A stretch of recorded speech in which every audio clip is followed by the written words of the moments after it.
கடலில் விளையாடிக் கொண்டிருந்த சிறுவனின் செருப்பு காணாமல் போய்விட்டது. அவன் உடனே கடற்கரையில் இந்தக் கடல் மாபெரும் திருடன் என எழுதிவிட்டான். கொஞ்சம் தூரத்தில் ஒருவர் அதிகமாக மீன் பிடித்துக் கொண்டிருந்தார்.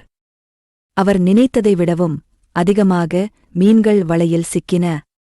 அவர் அக்கடற்கரையில் இக்கடல் பெரும் கொடையாளியப்பா என எழுதிவிட்டார். அதே கடலில் ஒருவன் நீந்தச் சென்று மூழ்கிவிட்டான். மகன் மீது அதிக பிரியமுடனிருந்த அவன் தாய் இக்கடல் மக்களைக் கொன்று குவிக்கின்றதே என கரையில் எழுதினாள். ஓர் வயது முதிர்ந்த மனிதர் கடலுக்குச் சென்று முத்துக்களை வேட்டையாடிக் கொண்டு வந்தார்.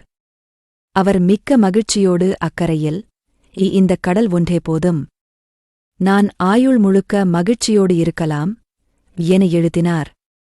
பின்னர் ஓர் பெரும் அலை வந்து இவர்கள் அனைவரும் எழுதியவற்றை அழித்துவிட்டுச் சென்றது. பிறர் கூறுவதை காதில் வாங்கிக் கொள்ளாதே. இவ்வுலகை ஒவ்வொருவரும் ஒவ்வொரு கோணத்தில் பார்க்கின்றனர்.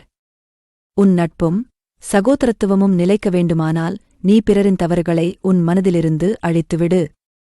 தவறுக்காக உன் நட்பையோ சகோதரத்துவத்தையோ அழித்துவிடாதே. நீ ஓர் கெடுதியை சந்திக்க நேர்ந்தால் அதை விடவும் பலமாக அதற்கு பதிலடி கொடுக்க வேண்டுமென ஒருபோதும் எண்ணாதே. சிறிது சிந்தித்து நளினமாக அதை கையாளு.